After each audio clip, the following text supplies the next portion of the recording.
they remain consistent. They're not plastic. So Sword and Sorcery, those novels that we've talked about, we touched on them quite a bit now. What about that genre is most appealing to you?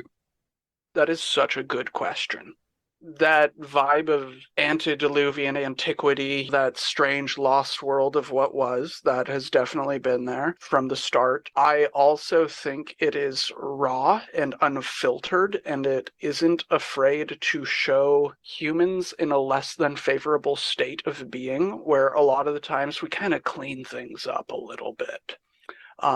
It's not often nice to look at the grime, and that's a setting or vibe that glorifies the grime to some extent. Yeah.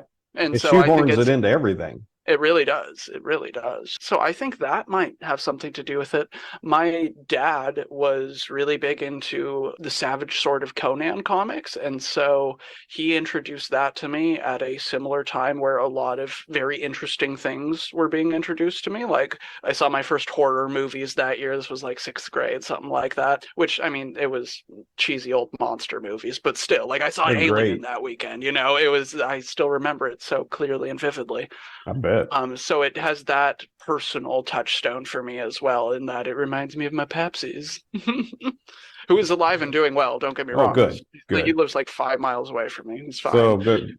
Hold up, keyboard warriors. Don't drop your F's in the chat. Not yet. Right. Not yet. Oh, exactly. Exactly so. That's cool. I think that this kind of plays with a previous conversation I had with John Eric Holmes' son, Chris Holmes, because, I watched that. oh, well, thank you. Hope you Yeah, enjoyed it. most But definitely. Good a lot stuff. of what those genres, those stories have to talk about are virtues. And the sword and sorcery, they're very muscular. They're very masculine, more often than That's not probably why. amoral, because Conan's not a good guy. He will do awful things just because it suits him. He's very primal, kind of a predator. He's not real caught up in ideas of being nice or what the gods want from them because they never helped him. So screw them. That speaks to something in the human condition. It is unabashedly masculine as Yeah, a genre for the most part. That doesn't mean there's not room for everybody, but I sure. mean, Yeah. it is unabashedly masculine as a genre. It is glorifying everything considered toxic. Yeah. And that's one of the reasons that a lot of people try to either sanitize it or Mm-hmm. poo-poo it or condemn the great authors that advance that. Like we had talked about Edgar Rice Burroughs and One of my favorites. from the Tecumseh setting, M.A. Barker. Oh, yeah, yeah, Um, Barker. yeah, Chicala's a cool place. I love Chicala. I vibe yeah. with And that. that's a whole different world, a whole different society. It's a different mindset, but it feels authentic and lived in. Love it for Very that. much so. But there's people that because of something that he wrote they didn't like, some of them try to bury everything he did, not just the one thing they Yeah, didn't like. which is, And that's garbage. it It's is. garbage. Also tack back because this is about censorship and a beef I have not forgiven Hasbro Wizards of the Coast for, and I won't until they give a public apology for it, is if you go on Drive-Thru RPG right now and you go to virtually any old product, like before the present day, they have a disclaimer that they made sure to put in calling all the people who wrote the things that led to them being able to be where they are racist, sexist, bigot, homophobes, Do and they they apologize really? for them. What's that? Do they really? They put Oh, like yeah. I'll put a the image warning up here. in? Yeah, it's at the bottom of the descriptions. And I've gone and checked these listings for people that I've personally met, like Steve Winter. I'm confident none of those terms apply to him. Gary Gygax, I'm confident none of those terms apply to him. None of them. Zeb Cook, same thing, on and on and on. And they are demeaning the giants on whose shoulders they stand, Yeah. those worthless shits. And they can go screw themselves, and they're never going to get one more dollar from me, and I will roast them every chance I get because fuck off. You fuck off. Oh, it's like it's that you're null idea Yep. where everything that came in the past was awful. You know what? Well, it makes sense. If you go looking for witches, you find witches. That's just how it works. You can do it with anything. Fucking anything. Yeah, but it's you will find witches.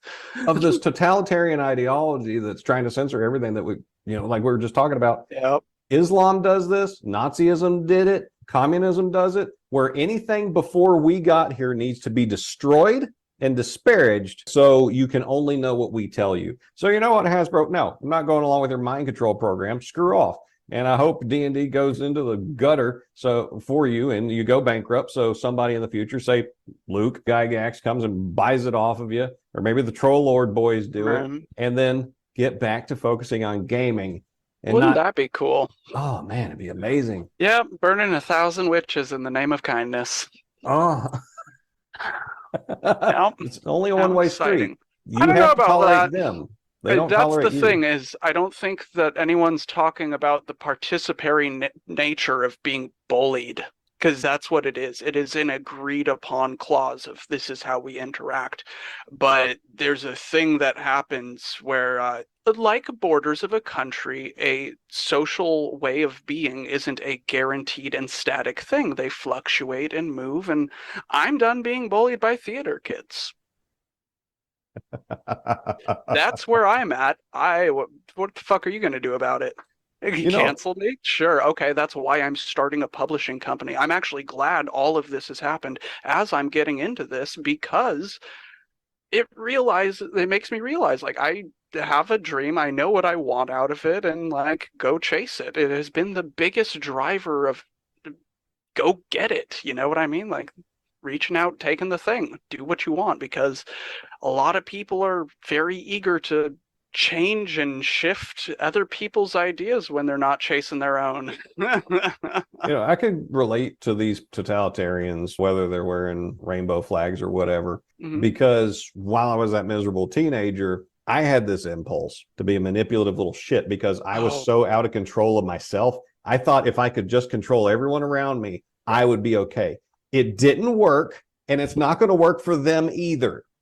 Yeah. Let other people succeed or fail on their own accounts. Focus more on yourself, Hasbro, you filthy money scrivening. I'm actually kind of excited. I view it growing pains is the thing that keeps coming to my mind. I haven't given up faith like a lot of people seem to on where we're going as a culture and direction. Especially, like, I know this sounds really weird. I see a lot of young men like myself kind of using this as a tool to further strengthen your own backbone. Like, oh, I don't want to act like this. This is a choice to follow through with this. It also is kind of an interesting thing that we're seeing a rising, driving obsession with ancient Rome at this same exact time. So if you want to talk about a split dichotomy of personal values, people better be careful about what they're wishing for here. Indeed. I'm not saying anything, but geez, Louise, like, I don't know. I wouldn't kick that wasp nest. I'm just sitting here on the fence, like, passively watching, like, oh, Jesus, yeah, you're going to take on all the gym bros and you're going after the military. Who aren't you picking fights with at this point? Oh, boy, have fun.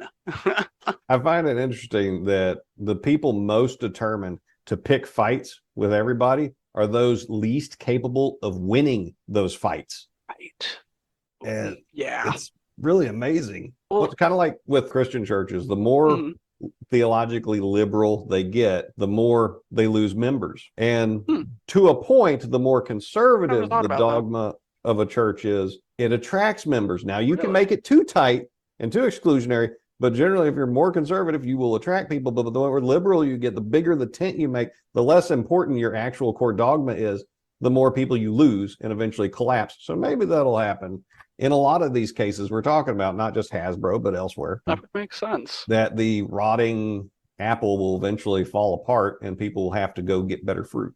I see more people disavowing and openly being not angered or upset with them so much as just, it's like a spiritual boycott against this kind of mentality. I don't know how to say it. Like, it's not resignation, but it's an unspoken, like, I'm over it at this point. I'm seeing it left and right. Weird times we're living in. Well, there's plenty of people in the totalitarian leftist Democrat sphere of culture very willing to vomit all over every conversation about role-playing games, art, fiction, this and that. I haven't seen as many people with our thoughts of freedom and autonomy and self-responsibility speaking up. So I know that those people exist. I know they do, but are they saying much about it? Are they pushing back? Are they trying to hold that cultural ground that we've been losing for so long? You Be say nice no. or else is the modality that they've been taught to play under. And it's worked up until lately, Yeah. but I don't think it works anymore, is the whole thing. I don't think it works at all anymore. I think it's the threat has lost its mystique, Yeah. and we'll see where that leads. One of the many reasons I was excited to talk to you, because I suspect, like I said, I suspect you were based, is that if we can talk about this, perhaps that creates more room for those people to be willing to do it. And then we can all push back against this tyrannical mind virus that's going to ruin everything. And while we might not change the entire world with what we did, we took our stand and we said it to where anybody could see it. If they want to come after us for it, they could do it. But we said what we said. Mm-hmm. And we're not backing down from it. Exactly so. Nature respects courage. Here we are. Amen to that.